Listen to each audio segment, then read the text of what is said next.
नमस्कार, जय श्री कृष्णा, जय श्री राधे। मैं पंडित तारा पांडे।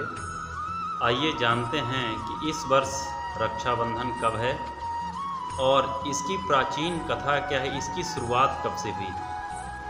तो इस वर्ष रक्षाबंधन 19 अगस्त को हम सभी मनाएंगे और यह पर्व जो है रक्षाबंधन का श्रावण मास शुक्ल पक्ष की पूर्णिमा तिथि को हर वर्ष मनाया जाता है। इसकी यदि प्राचीन कथा देखेंगे तो देवराज इंद्र और दैत्यों से जुड़ी हुई।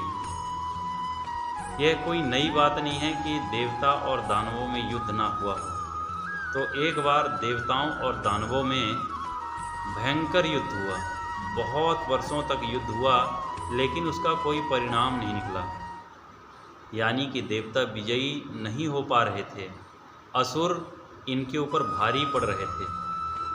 तब देवराज इंद्र अपने गुरु बृहस्पति के पास जाते हैं और कहते हैं कि भगवान, हम इन असुरों पर किस तरह से विजय प्राप्त करें, कोई तो मार्ग बताइए, क्योंकि ये हमारे ऊपर भारी पड़ रहे हैं और कई वर्षों से युद्ध चल रहा है, हम विजय नहीं प्राप्त कर रहे हैं। तब देवगुरु बृहस्पति उन्हें उपाय बताते हैं और उसी समय उनकी पत्नी थी, इंद्र की पत्नी शची, उन्हें उपाय बताते हैं कि आप एक रक्षा सूत्र तैयार करो और उसको कल श्रावण पूर्णिमा के दिन रक्षा विधान करके मंत्रों के द्वारा अपने पति के हाथ में बांधना।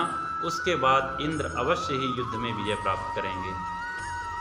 तो इंद्र की पत्नी जो इंद्राणी थी शची ने पूजा पाठ करके रक्षा विधान करके मंत्रों के उच्चारण के द्वारा अपने पति इंद्र के हाथों में रक्षा सूत्र को बांधा और उसके बाद इंद्र ने युद्ध में विजय प्राप्त की। तो तभी से यह रक्षा का विधान है कि जो रक्षा सूत्र होता है उसमें बहुत बल होता है, बहुत शक्ति होती है और उसी शक्ति के दम पर देवताओं ने असुरों को परास्त किया था युद्ध में। तो पत्नी पहले प्राचीन समय में अपने पति को युद्ध में जाने से पहले तिलक करती थी, रक्षा विधान करती थी कि आप अवश्य ही युद्ध में विजयी होकर के आएंगे और यह रक्षा सूत्र जो है आपकी रक्षा करेगा हमेशा। यानी कि पत्नी अपने पति की लंबी आयु की कामना करती थी। तभी से यह रक्षा का विधान प्रारंभ हुआ।